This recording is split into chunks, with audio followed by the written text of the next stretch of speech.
What's up, you guys? Looks like we have some more spoilers here from Ixalan.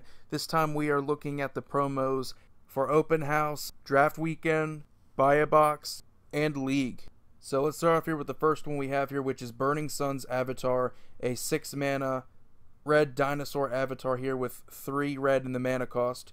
He's a 6/6. When he enters the battlefield, it deals 3 damage to target opponent and 3 damage to up to 1 target creature. Good value there. I like that it enters the battlefield and already deals 3 damage to them, so it makes it worth playing in more of an aggressive strategy, but I don't think it's going to see play over Glorybringer. It's too good.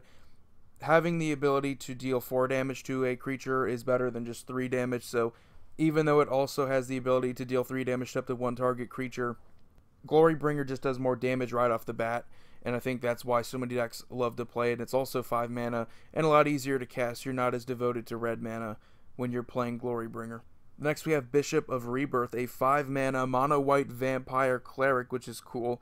He's a 3/4 with vigilance, and whenever he attacks you get to return target creature card with converted mana cost 3 or less from your graveyard to the battlefield. This is super cool because we don't really have any mono white vampires, so having this is definitely going to, at least flavor-wise, improve the Edgar Markov vampire deck, or whatever vampire deck you want to go with.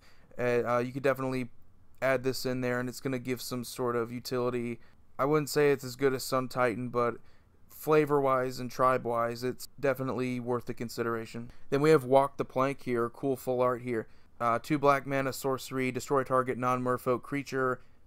I love the artwork. That's very weird that we don't usually see artwork like this, but it's definitely cool flavor-wise. I mean, it's hilarious. This is basically Pirates of the Caribbean in a plane, so it would make sense why it's non-merfolk. I mean, merfolk can swim, so, and they can also breathe underwater, but definitely love this card. I think it's going to be good to replace Grasp of Darkness.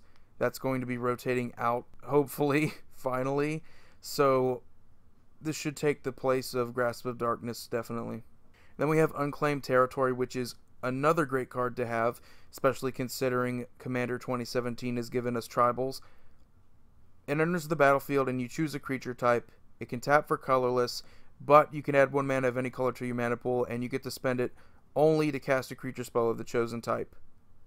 So right off the bat, this is something that they should have just done in the Dragon deck, because that's the deck that definitely needed this mana fixing. But it's still good to have it in here just to support those decks.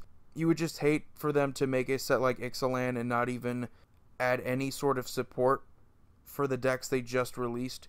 So it's nice to see that we have this mana fixing, not just for the Dragon deck, of course, but for any multicolored tribal-based deck. So anyway, guys, that was the spoilers for Ixalan. Let me know what you think about these cards. I think they're very interesting, and it looks like a promising set here, flavor-wise at least. Stay tuned. Hopefully we get some more spoilers here, but we never know. Anyway, Void here, signing off. You all have a wonderful day.